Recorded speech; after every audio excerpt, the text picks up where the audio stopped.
नमस्कार मित्रों, जितेंद्र कुमार पांडे, सहायक जिला शासकीय प्रबंधक कानपुर। आज मैं माननीय सर्वोच्च न्यायालय में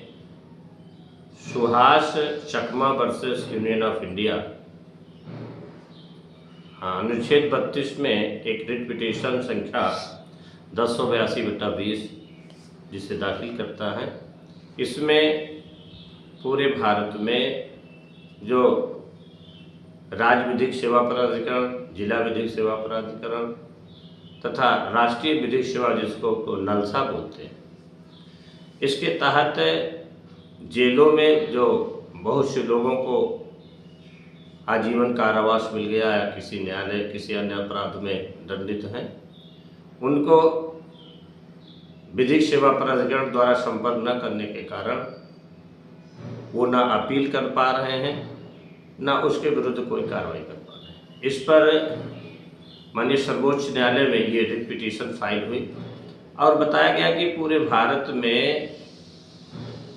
2024 तक 71,000 लोगों को लगभग सजा हुई है, जिसमें 62,000 लोगों को ने अपील किया है और आज भी 9,000 लोगों ने उनकी कानूनी सहायता न मिलने के कारण उनकी सलाह नहीं हो पाई। इस पर जस्टिस BR गवई और KV विश्वनाथन की समझ से पीठ में मामला उठा और जस्टिस KV विश्वनाथन ने सभी रिकॉर्डों को बनाने के बाद राज्य सरकार अन्य राज्यों को एक निर्देशित किया कि इसका विधिक सेवा प्राधिकरण का हर जिले की हर राज्य की भाषाओं में पत्रक छपे और उसको रेलवे स्टेशन, बस स्टेशन, अन्य सार्वजनिक स्थानों पर रेडियो के माध्यम से, टेलीविज़न के माध्यम से इसका व्यापक प्रचार प्रसार हो कि निःशुल्क सहायता आपको दी जाएगी। और इस प्रचार प्रसार में जो जहाँ पर बोर्ड लगे वहाँ पर उन्होंने कहा कि विधिक सेवा कानूनी सहायता का जो है वो उनका फ़ोन नंबर भी दिया जाए तथा जेल में जो जेल विजिटर हैं, अन्य विधिक सेवा प्राधिकरण के लोग हैं, उनको भी उसमें समय समय पर जा कर के अपराधियों जो सजायाफ्ता हैं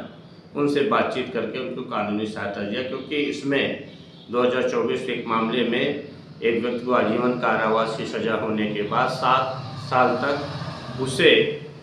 इस बात की जानकारी नहीं थी कि इसमें उससे संपर्क नहीं किया गया और उसकी अपील नहीं दाखिल हुई। इस प्रकार जो जिलों में अब इस समय लीगल डिफेंस काउंसिल नियुक्त हैं,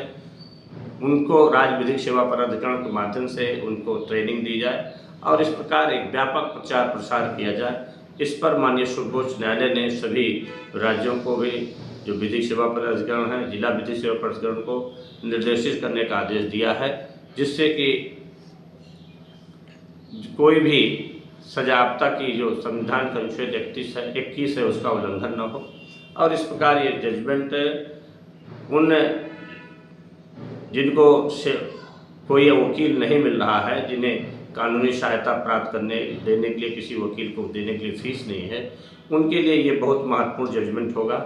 निश्चित रूप से आज पूरे देश में जिस तरीके से एक रिकॉर्ड के अनुसार आज भी 9,000 लोग जिनकी जो अपील करने में सक्षम नहीं है, जिनको ज्ञान नहीं कि अपील करना है या सहायता लेनी है, इसके लिए व्यापक प्रचार प्रसार की आवश्यकता है और निश्चित रूप से ये जजमेंट सभी के लिए महत्वपूर्ण होगा। मैं आज अपने YouTube चैनल के माध्यम से ये आपको माननीय सर्वोच्च न्यायालय का जो रिट पिटीशन संख्या 1082/20 सुहास चकमा बनाम भारत संघ में माननीय सर्वोच्च न्यायालय ने पारित किया है, उसे मैं बता रहा हूँ। आप मेरा चैनल आगे लाइक करें, सब्सक्राइब करें। धन्यवाद।